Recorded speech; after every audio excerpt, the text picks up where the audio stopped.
Thank you, Madam President. I am Hilao Enriquez from Karapatan, a human rights NGO in the Philippines and a partner of Civicus World Alliance for Citizen Participation, which we greatly thank for allowing us to speak on their behalf.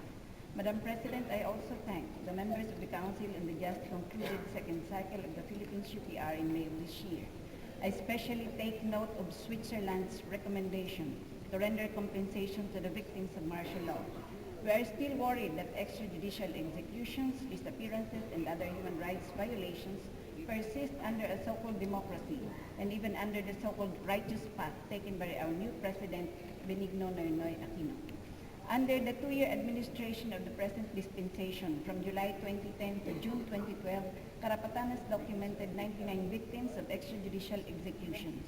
Only a week ago, Genesis Ambason, an indigenous people's leader, was reportedly killed in a brutal manner by paramilitary groups under the control of the Philippine military in Agusan del Sur in Mindanao. Madam President, tomorrow, September 21, is the 40th anniversary of the declaration of martial law in our land.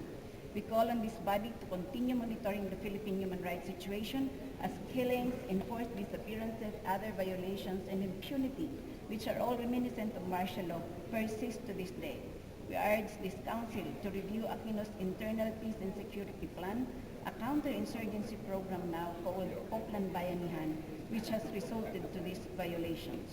Through this Council, we urge our government to consider the plight of the majority poor in our land, especially the indigenous peoples, as this year is the 5th anniversary of the Declaration on the Rights of the Indigenous Peoples.